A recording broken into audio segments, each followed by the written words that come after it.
E kapën dëngun. Kush e voton Moza Hajdar Matën? E keni një profil të votuesit tuaj? E identifikoni apo si funksionon profilizimi i votuesit? Se kam përshtypjen duhet të jetë goxha konkurrencë e egër brenda një liste të hapur aq të madhe dhe sigurisht aq të ngjyrosur. Unë mendoj që gratë, nënat, familjaret që i takojmë dhe janë ato që përballen, që shohin çfarë shtrojnë në truezat e tyre për fëmijët, për familjen në vaktet e ditës, janë ato që janë të trembura kur i nisin fëmijët për shkollë, se si do shkoj deri në shkollë, apo se si do kthehet, apo si e ka ambientin aty shoqëror, apo të stafit pedagogjik, apo çfarë lloj arsimi po merr.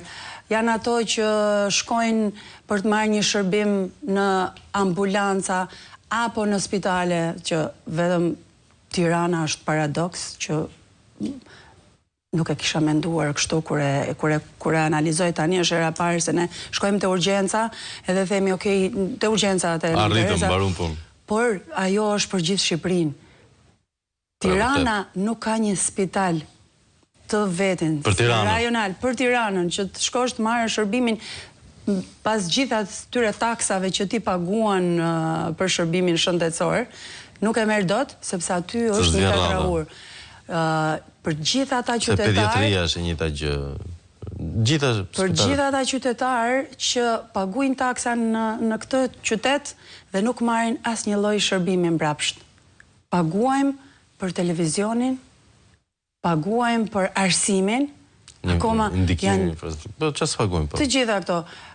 Dhe në fundit edhe për ato familje që kur trokasim, aty ka vetëm pleq tashmë, sepse fëmijët e tyre kanë zgjedhur të ndërtojnë jetën në një shtet tjetër dhe lidhen vetëm me internet, me nipërit dhe me bezën. Njësia 2 është lagje e vjetër, duhet të ketë banor të vjetër aty, nuk është se është lagje...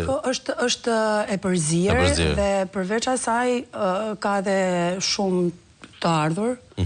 Të ardhur, po them, ndër vite, se është një lagje që është zona që kanë ardhur dhe në kohën e regjimit, që vinin nga rrethet tjera me profil ushtarak apo me profile ndryshme, është dhe kjo pjesa të ardhurve në vitet. Lagja ku unë banoj, për shumë kam edhe Tropojan, kam edhe Dibran, kam Kuksian, kam Skraparli më lartë, kështu që të ardhurit e këtyre viteve tranzicionit, që në vërtet, si të gjithë kur zhvendosemi emigrim apo migrim, vim për një jetë më të mirë, këtu kanë ardhur, por nuk e kanë gjetur dhe nuk po e gjejnë dot veten, sepse mungon shërbimi i lokal, le të themi, i bashkisë, por edhe i qeverisë në këto 12 vite. Kam nevojë për 2 skenare, zonja Hajdar Mataj. Ju jeni në parlament. Skenari i parë jeni deputete e mazhorancës, skenari i dytë jeni deputete e opozitës. Si është marrëdhënia juaj me anën tjetër të korridorit?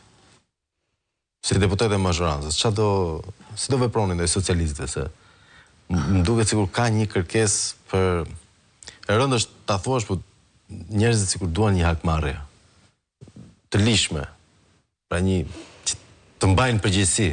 Shiko, ti je i drejt, transparent, nuk do të thot hakmarrje dhe